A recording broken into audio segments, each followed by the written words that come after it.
إن الحمد لله نحمده ونستعينه ونستغفره ونعوذ بالله من شرور أنفسنا ومن سيئات أعمالنا.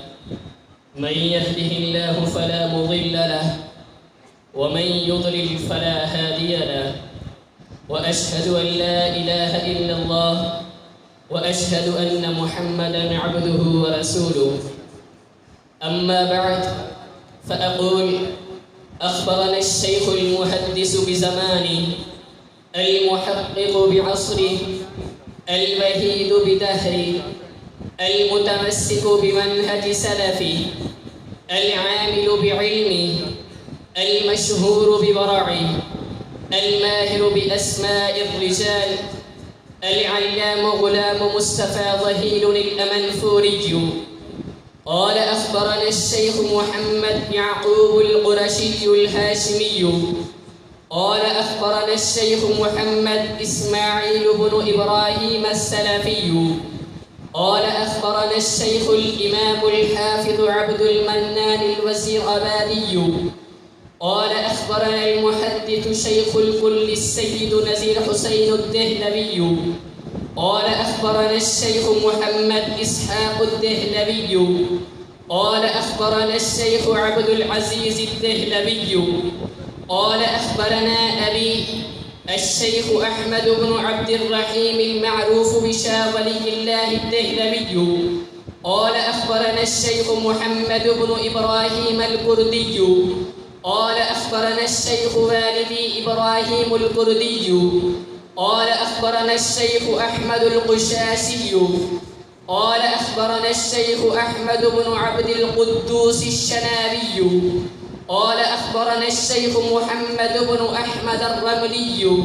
قال: أخبرنا الشيخ أحمد زكريا بن محمد الأنصاري. قال: أخبرنا الشيخ الحافظ الكبير أحمد بن حجر العسقلاني. قال: أخبرنا الشيخ إبراهيم بن أحمد التنوخي. قال: أخبرنا الشيخ أبو العباس أحمد بن أبي طالب الحجار. قال: أخبرنا الشيخ السراج الحسين بن مبارك الزبيدي عن الشيخ عبد الأول السجي الهربجي عن الشيخ عبد الرحمن بن المزفر الداودي عن الشيخ عبد الله بن أحمد السرخسي عن الشيخ محمد بن يوسف الفرابرجي عن أمير المؤمنين في الفقه والحديث الإمام أبي عبد الله محمد بن إسماعيل البخاري الجعفي. قال: باب قول الله: ونزع الموازين القسط ليوم القيامة وأن أعمال بني آدم وقولهم يوزن. وقال مجاهد: القسطاس والعدل بالرومية، ويقال القسط مصدر المقسط وهو العادل، وأما القاسط فهو الجائر.